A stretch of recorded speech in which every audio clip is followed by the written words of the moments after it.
बहुत समय पहले की बात है। उज्जैन नगरी में एक प्रसिद्ध और पराक्रमी राजा राज करते थे। राजा विक्रमादित्य।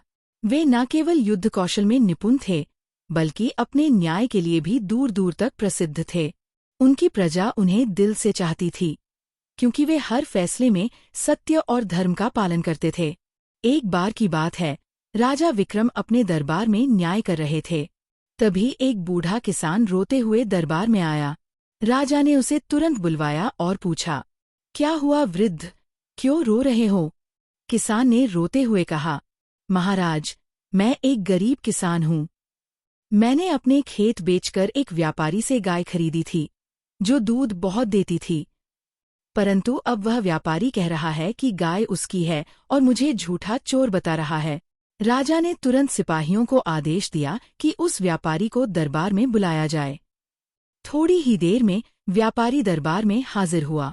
राजा ने व्यापारी से पूछा, क्या यह सच है कि तुमने इस किसान को गाय बेची थी? व्यापारी ने झूठ बोलते हुए कहा, नहीं महाराज, ये मेरी गाय है। इसने चुपचाप इसे चुरा लिया है। अब मामला उलझ गया था। दोनों गाय पर अपना अपना दावा कर रहे थे, पर कोई गवाह नहीं था। राजा ने कुछ सोचा और फिर मुस्कुराते हुए कहा, ठीक है, हम इस गाय से पूछेंगे कि उसका असली मालिक कौन है। सभी दरबार में हंसने लगे, पर राजा गंभीर थे। उन्होंने गाय को दरबार में लाने को कहा। गाय को लाया गया। राजा ने अपने मंत्रियों से कहा, गाय को 2 अलग अलग जगहों पर बांध दो। पहले किसान को बुलाओ और कहो कि वह गाय के पास जाए। किसान गाय के पास गया। उसने प्यार से उसके सिर पर हाथ फेरा, चारा दिया और बड़े दुलार से उसे सहलाया। गाय ने भी उसे चाटना शुरू कर दिया और गले से मीठी आवाज निकाली। अब व्यापारी की बारी आई। वह गाय के पास गया, पर गाय दूर हटने लगी।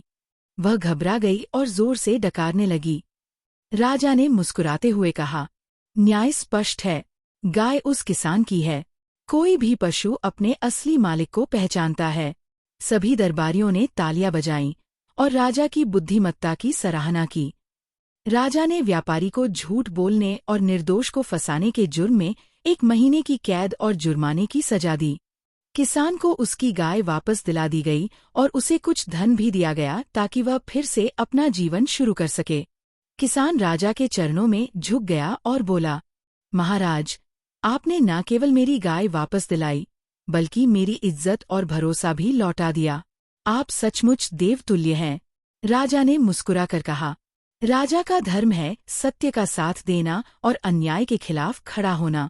सीख। ये कहानी हमें सिखाती है कि सच्चाई चाहे कितनी भी छुपाई जाए, एक न एक दिन सामने आ ही जाती है। एक सच्चा नेता वही होता है जो बिना पक्षपात के न्याय करे। Thanks for watching. Please like and subscribe the video.